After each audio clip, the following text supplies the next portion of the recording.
Du hast also Gold zu Chrom gemacht. Ja. Sehr gut, sehr gut. Wir sind hier auf der Motorbike Expo in Verona und ich habe die Ehre, euch diesen wunderschönen Lambretta vorzustellen.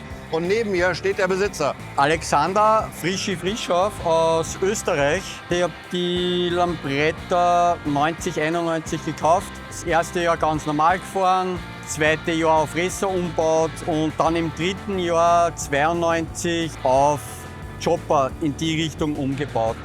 Rahmen noch nicht verlängert, ganz eine schlichte Lackierung, nur der Tank damals vom Pfeili lackiert.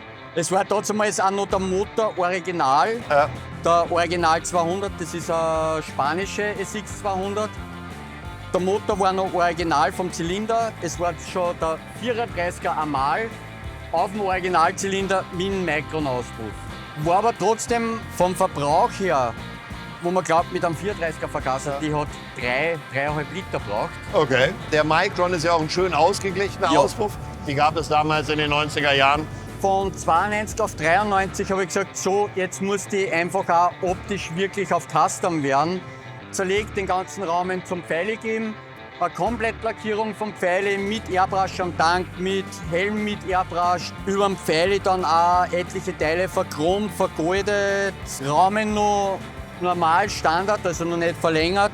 Bin da dann ein Jahr gefahren. 93 dann Ende der Saison ein Missgeschick passiert. Beim Zurückfahren von einem Treffen in Österreich sind ich mit seiner Custom Fullframe Lambretta mit der Million Sellers hinten drauf gefahren, dass beide Roller kaputt waren. Gleich zwei Ja. der bekannten Custom-Roller der Zeit mit Ja, einem Unfall vernichtet. geschrottet. Ja. Okay. Oder?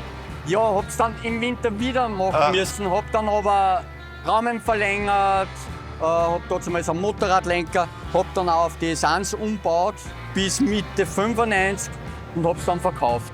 Und der Motor, der da drin ist, der ist ja dann vom Setup heute noch sehr ähnlich. Das ist noch der DS1 von 95. Wenn du das Ding verkauft hast, wie hast du es dann wiederbekommen? Ich habe immer wieder Kontakt mit dem Käufer gehabt.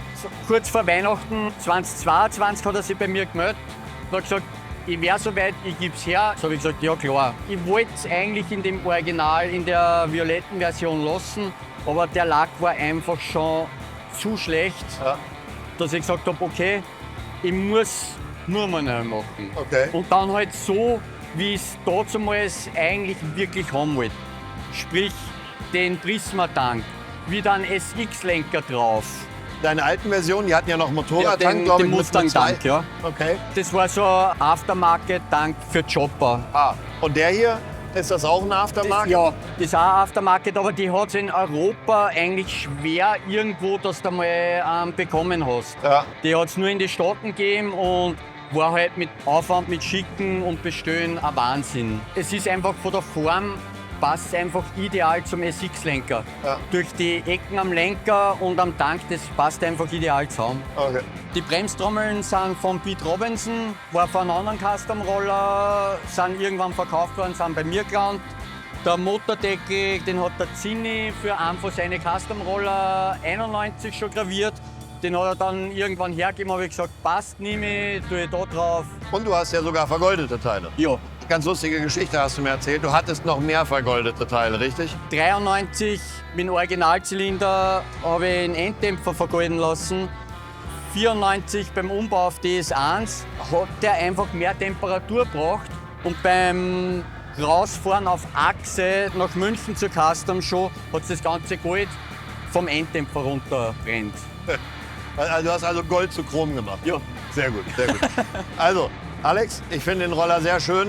Auch wirklich geil, dass du ihn wieder aufgebaut hast. Die heutige Lackierung steht ihm sehr gut, der Tank und sowas. Schön oldschool mit einem modernen Touch. Vielen Dank für deine Zeit. Danke. Hat mir Spaß gemacht. Danke. Und ihr, wenn euch das Video gefallen hat, Bimmel drücken nicht vergessen. Bis zum nächsten Mal.